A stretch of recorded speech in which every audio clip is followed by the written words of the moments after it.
ହାଇଦ୍ରାବାଦରେ କ'ଣ ପୂଜା ଚାଲିଛି। ଏଇ ଠାକୁରଙ୍କ ମୂର୍ତ୍ତି ରଖିକି ପୂଜା କରୁଛନ୍ତି। ଭଗବାନ କେଉଁ ରୂପରେ ପୂଜା ପାଉଛନ୍ତି ମୁଁ ଜାଣିପାରୁ ନାହିଁ। ମୁଁ ବୁଲିବା ପାଇଁ ଆସିଥିଲି, ଏଠି ଦେଖୁଛି ଆଉ। ଦୁଇ ପାଖରେ ଦୁଇଟି କଖାରୁ କାହିଁକି ରଖିଛନ୍ତି କେଜାଣି। ମୋ ମାମା ଆଉ ଗୋଟେ ଆଣ୍ଟି ଯାଇଥିଲେ, ମୁଁ ତାଙ୍କୁ ପଚାରିଲି ଏ କଖାରୁ ଦୁଇଟି କାହିଁକି ରଖାଯାଇଛି। ସେମାନେ କହିଲେ କି ଆମେ ଜାଣିନୁ। ମୋ ମାମା କହିଲେ ଓଡ଼ିଶାରେ ଏମିତି ପୂଜା ହୁଏନି। ଏ ଭଗବାନଙ୍କ ନାଁ କ'ଣ ମୋ ମାମା ବି କହିପାରିଲେନି।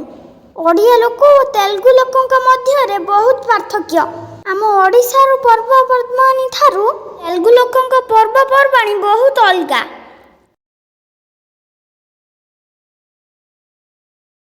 ମୁଁ ପ୍ରଣାମ କରିକି ପଳେଇ ଆସିଲି।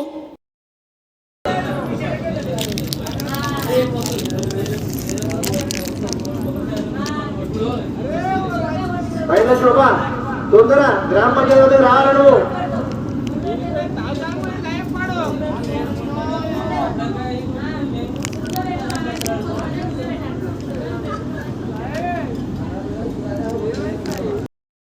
ଘରକୁ ଫେରିଲା ବେଳେ ବାଟରେ ଦେଖିଲା ବେଳକୁ ଏମାନେ କ'ଣ ଦୀପକୁ ମୁଣ୍ଡେଇକି ଚାଲିଛନ୍ତି।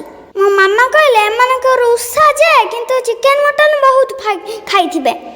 ଇଏ କି କଥା, ଓଡ଼ିଶାରେ ତ ଆମର ପୂଜା ପର୍ବାଣୀରେ ଆମିଷ ନିଷେଧ, କିନ୍ତୁ ଏମାନଙ୍କର ଉଲ୍ଟା।